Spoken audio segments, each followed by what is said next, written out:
मेरी कहानी सुनकर आप न केवल हैरान रह जाएंगे बल्कि ये सोचने पर मजबूर हो जाएंगे कि क्या दुनिया में इस तरह के लोग भी होते हैं।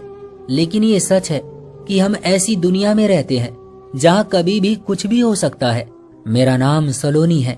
मैं बहुत ज्यादा खूबसूरत तो थी ही, मगर एक लड़के की मोहब्बत भी थी जो बहुत ही ज्यादा हैंडसम था। इतना हैंडसम कि कोई भी लड़की उसे देखती तो बस देखती ही रह जाती थी। उसका नाम राहुल था और वो एक प्राइवेट कंपनी में जॉब करता था। उसकी तनख्वाह ज्यादा नहीं थी। उसका घर भी किराए का था।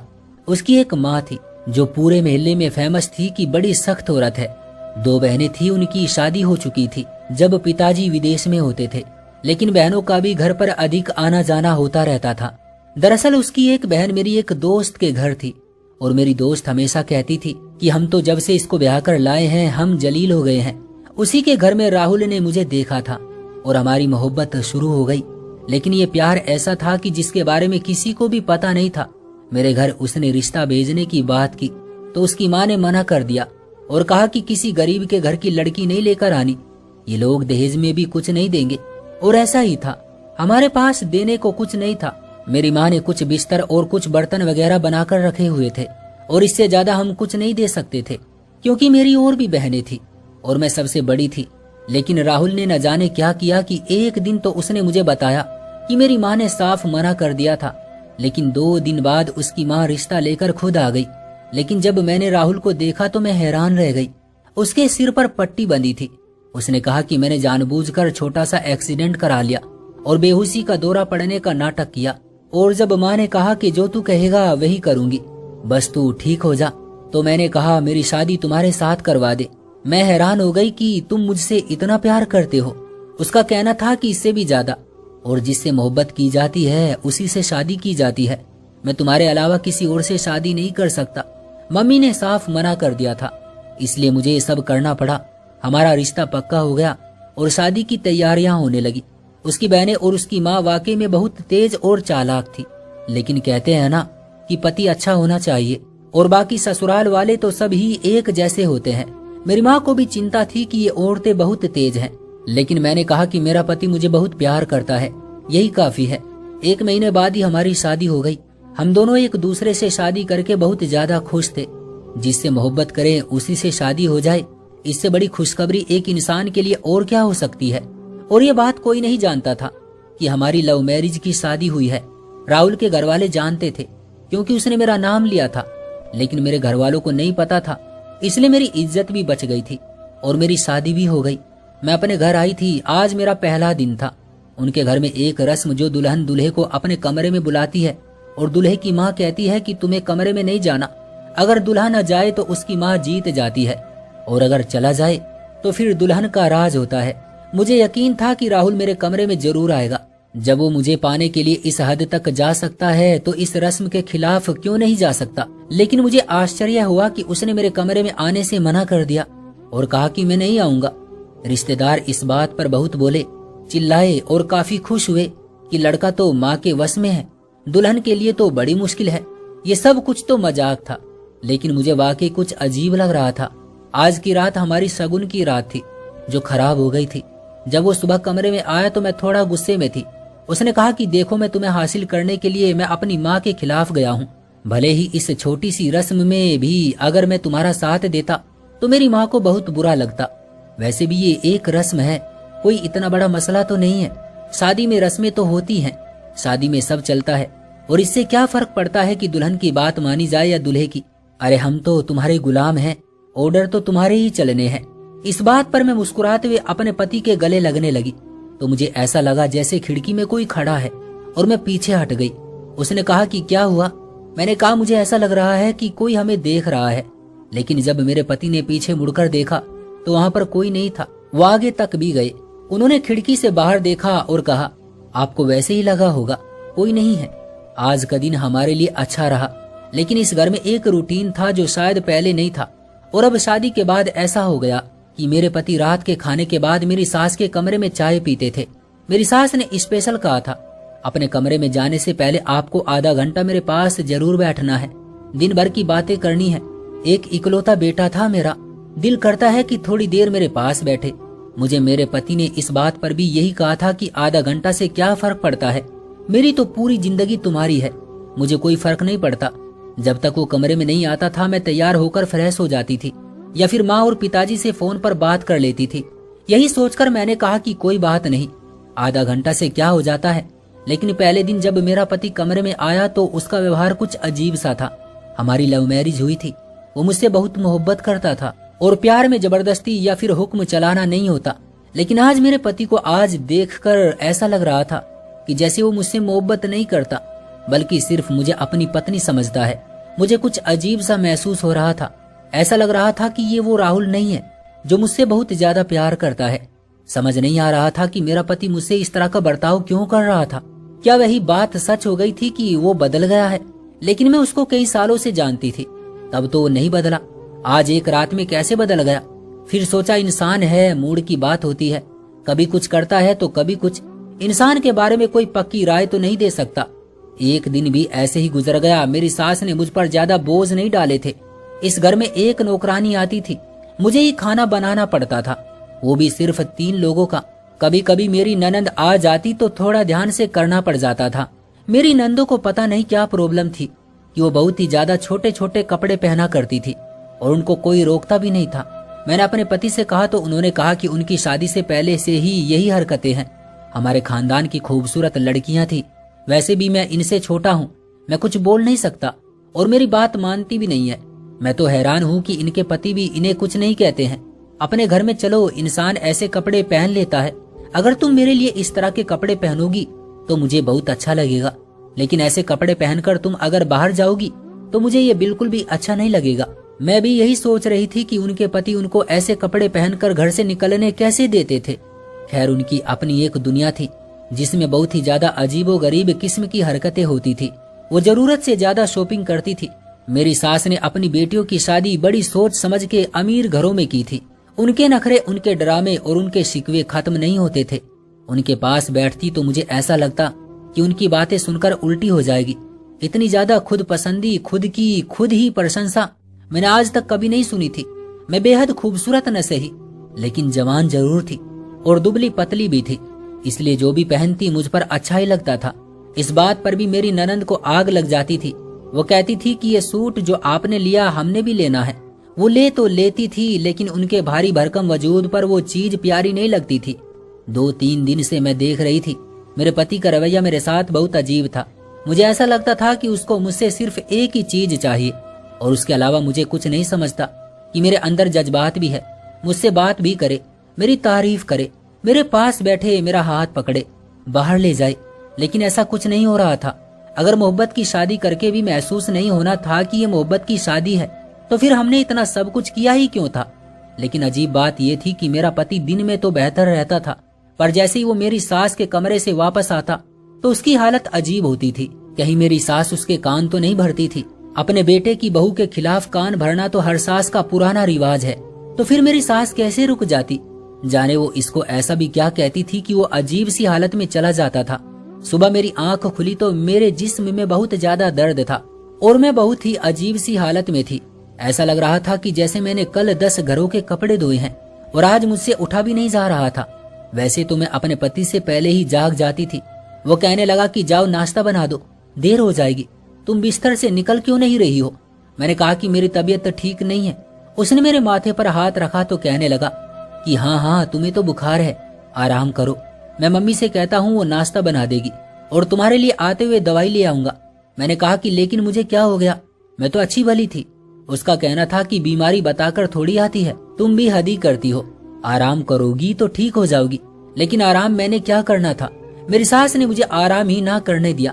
उन्होंने शादी के 10 से 15 दिन बाद नौकरानी को छुट्टी दे दी थी और उसको कहा था कि उसकी अब जरूरत नहीं है।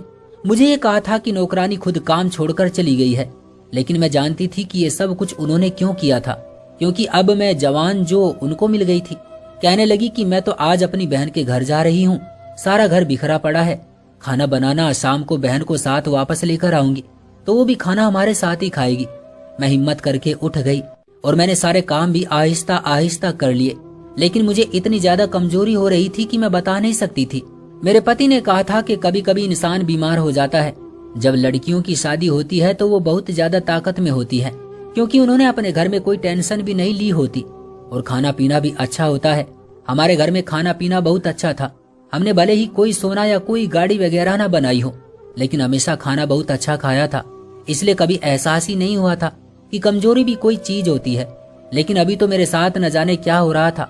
उसका कहना था कि कभी कभी ऐसा होता है, लेकिन मेरे साथ आज तो कुछ अजीब हो रहा था। मेरी हालत बहुत ज्यादा बुरी होती जा रही थी।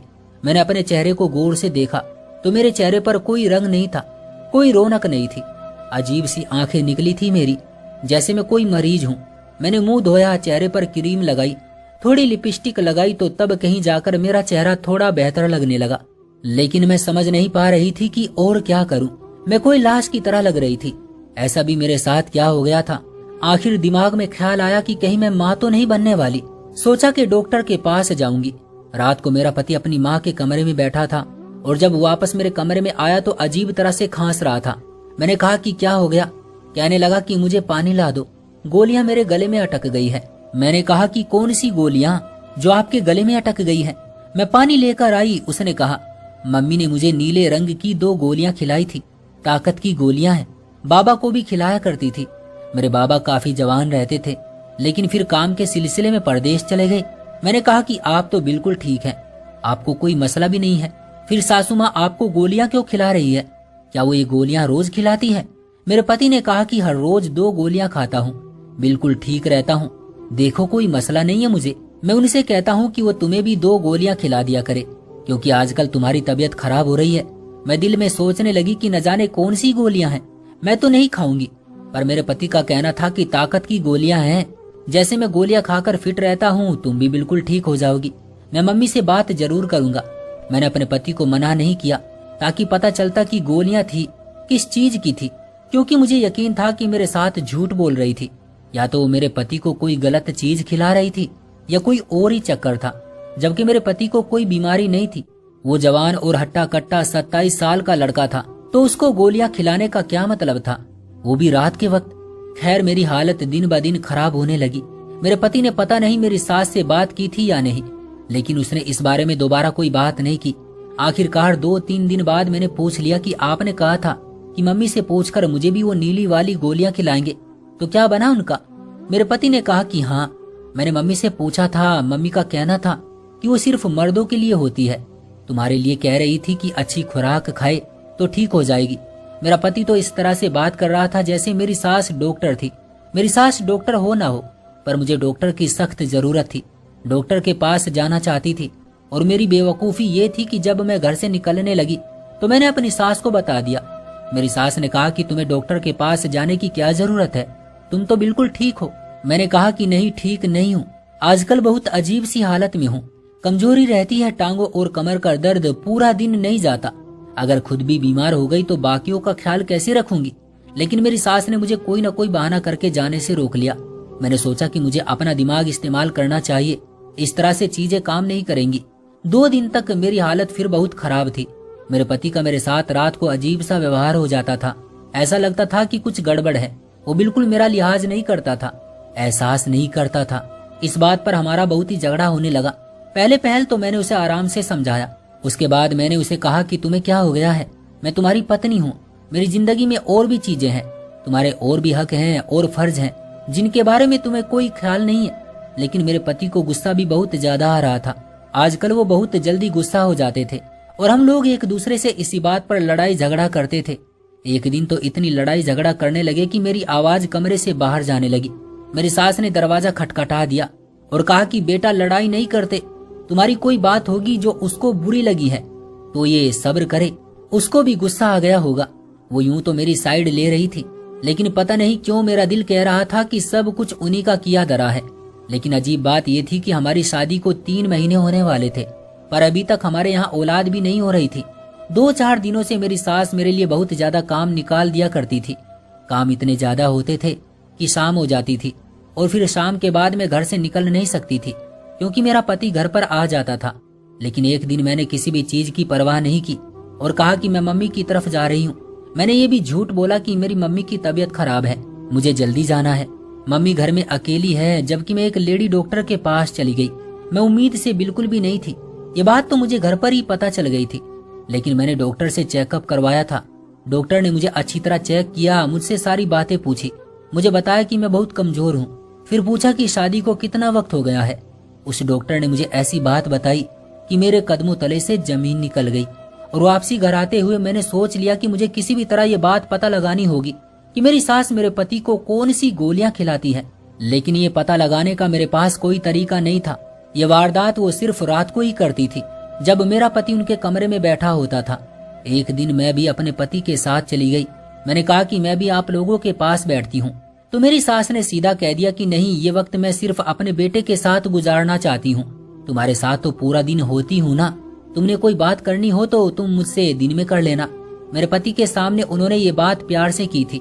मेरे पति ने मुझे इशारा किया कि तुम चलो, मैं आता हूँ। मुझे मजबूरन वहाँ से जाना पड़ा और मैं समझ गई कि मेरी सास मुझे वहाँ पर बैठने नहीं देना चाहती। मेरे सामने वो गोलियां खिलाएंगी भी नहीं, लेकिन कुछ न कुछ तो करना ही था, क्योंकि मेरे पति के साथ रिश्ता खराब हो रहा था। हमारी मोहब्बत की शादी थी, एक दूसरे से इतना प्यार करते थे। मेरा पति मेरे लिए कुछ भी करने को तैयार था, लेकिन अभी वो मेरे साथ कुछ भी नहीं कर रहा था। जो उसने मेरे साथ वादा किया था सारे भूल कर बैठा था। रात को हमारी लड़ाई हो जाती थी, पूरा दिन मैं उससे बात नहीं करती थी। अगली रात फिर से हमारी लड़ाई हो जाती थी। मुझे कुछ मेरी पर्सनल चीजों की जरूरत थी जो मैं सिर्फ अपने पति से ही कह सकती थी, लेकिन क्योंकि मेरा उसके साथ झगड़ा चल रहा था, इसलिए इससे मेरी तो शादीशुदा जिंदगी खराब हो रही थी। मुझे चीजों की जरूरत थी, वो चीजें भी मुझे नहीं मिल रही थी, और यूं अपने पति से नाराज रहना भी मुझे अच्छा नहीं लगता था। लेकिन पास जाती तो भी नुकसान मेरा होता था। क्या से क्या हो रहा था समझ नहीं आ रहा था, इसलिए कुछ न कुछ तो करना ही था। मुझे अपने लिए और अपने पति के लिए अब कोई कदम उठाना था, क्योंकि मैं अच्छी तरह जानती थी कि वो इस तरह का इंसान नहीं था। मैं उसे बहुत पहले से जानती थी। और फिर 2-4 दिन के बाद मेरी किस्मत के तारे चमक उठे, जब मेरी सास ने कहा कि मैं मोहल्ले में किसी के घर जा रही हूँ, मेरा कमरा साफ कर देना और खाना भी बना देना। मैंने कहा कि ठीक है, खाना तो मैंने क्या बनाना था। मैं सीधा उनके कमरे में गई और वो गोलियां तलाश करने लगी, लेकिन मुझे तलाश करने पर भी गोलियां नहीं मिली। मुझे उन गोलियों का खाली पत्ता मिला, लेकिन उसके ऊपर से कुछ समझ नहीं आ रहा था, क्योंकि छिलके ऊपर से उतरे हुए थे। नाम भी नजर नहीं आ रहा था। शाम हुई तो मेरी सास किसी से बात कर रही थी, फोन पर कह रही थी कि हाँ, मैं तो वही खिला रही हूँ, बस यूं समझो कि सब कुछ ठीक हो जाएगा। रोज लड़ाई होती है उनकी। ये सुनकर मैं हैरान रह गई।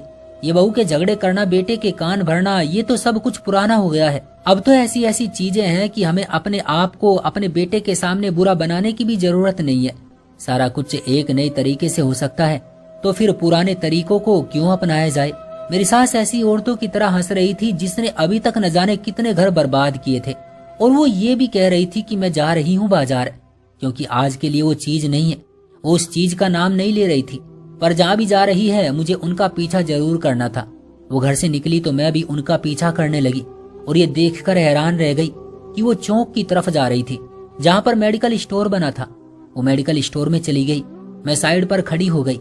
थोड़ी देर बाद वो वहां से निकलकर घर की तरफ रवाना हुई, तो मैं मेडिकल स्टोर में चली गई और मैंने कहा कि अभी जो औरत आपसे दवाई लेकर गई है, वो कौन सी दवाई लेकर गई है।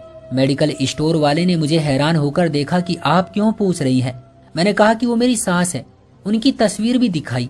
मैंने कहा कि मेरा घर मुश्किल में फंस गया है, आप मेरी मदद करें, मुझे बता दे कि वो कौन सी दवाई लेकर गई है। मैंने अपने पति का नाम बताया कि मैं उनकी पत्नी हूँ। पता चला कि वो तो मेरे पति का दोस्त था।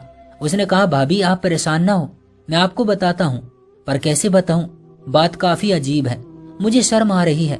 मैंने कहा फिर भी मुझे बता दे। जैसे मैंने बताया, मैं बहुत बड़ी मुश्किल में हूँ। फिर उसने मुझे ऐसी बात बताई कि मैं हैरान रह गई, और घर आने तक मेरा दिमाग दर्द से फटने वाला हो गया था। जब रात हुई तो मैंने अपने पति को कहा कि आपसे बहुत जरूरी बात करनी है। मेरे पति ने फिर से वो दवाई खा रखी थी, लेकिन मेडिकल स्टोर वाले ने मुझे एक गोली दी थी। उसने कहा था कि अपने पति को ये गोली पिला दे तो उस दूसरी गोली का असर खत्म हो जाएगा। मैंने उसे पानी पिलाया और उस पानी में वो गोली घोलकर पिला दी। थोड़ी देर के बाद वो बिल्कुल ठीक हो गया और उसका व्यवहार मेरे साथ नॉर्मल हो गया। उसने कहा कि क्या बात है, मैं तुम्हारी बात सुन रहा हूँ। वो बहुत गौर से मुझे देख रहा था। उसने मेरे हाथ भी अपने हाथों में थाम रखे थे और बड़े प्यार से कहा था कि मुझे बताओ क्या बात है मेरी जान, मैं सुन रहा हूँ। मैंने कहा कि मैं डॉक्टर के पास गई थी और मुझे डॉक्टर ने कहा है कि मैं अपने पति से दूर रहूं, यानी आपसे दूर रहूं। क्योंकि आपकी वजह से मेरी सेहत खराब हो रही है और आपको पता है कि ये आपकी वजह से हो रहा है। मेरा पति थोड़ा शर्मिंदा हो गया। अब मैंने कहा कि लेकिन असल बात यह है कि इसमें आपकी भी गलती नहीं है। इस बात पर वो हैरान हुआ और मैंने उसे कहा कि वो मेडिकल स्टोर वाला अमित आपका दोस्त है ना? कहने लगा कि हाँ। मैंने कहा कि मैं आज वहां पर गई थी। मैंने अपने पति को सब कुछ बता दिया। उसका कहना था कि मेरी सास जो दवाई लेकर जाती है वो किसी मर्द का दिमाग खराब करने के लिए होती है, ताकि वो अपनी पत्नी के साथ बिल्कुल प्यार से पेश न आए और उसे एक ऐसी चीज समझे कि जिससे उसने सिर्फ फायदा लेना है। और उन गोलियों की वजह से हमारे यहाँ कोई औलाद भी नहीं होगी। अगर आपको मेरी बात का यकीन नहीं है तो आप जाकर अमित से पूछ ले। हमारी शादी को आज 5 महीने हो गए हैं और 5 महीने से आपकी मम्मी अमित से ये दवाइयाँ लेकर आ रही है और आपको खिलाती है। ये वही गोलियां हैं नीले रंग की जो आपकी माँ वहाँ से लेकर आती है और आज भी मेरी आंखों के सामने वहाँ से लेकर निकली थी आपके लिए। मेरा पति परेशान रह गया क्योंकि उसे पता था कि उसके साथ कुछ अजीब हो रहा था, लेकिन वो इस सारी चीज को नॉर्मल समझ रहा था, जबकि ये नॉर्मल बिल्कुल भी नहीं था। मैंने कहा कि मुझे डॉक्टर ने कहा है कि अगर मेरा पति ये सब कुछ करता रहा तो मेरे यहाँ कभी औलाद नहीं होगी और उसके बाद मेरा सिस्टम बिल्कुल खराब हो जाएगा और मैं हमेशा के लिए बांझ हो जाऊंगी। हम एक दूसरे के लिए मर मिटने को तैयार थे। हम दोनों ने मोहब्बत की शादी की और अब रोज हम लोग एक दूसरे से झगड़ा करते हैं। क्यों? मेरा आपके साथ किस चीज का झगड़ा है? मुझे बताएं कि मैंने आपसे कभी पैसे मांगे हैं, कोई चीज मांगी है या कोई बेफजूल फरमाइश की है?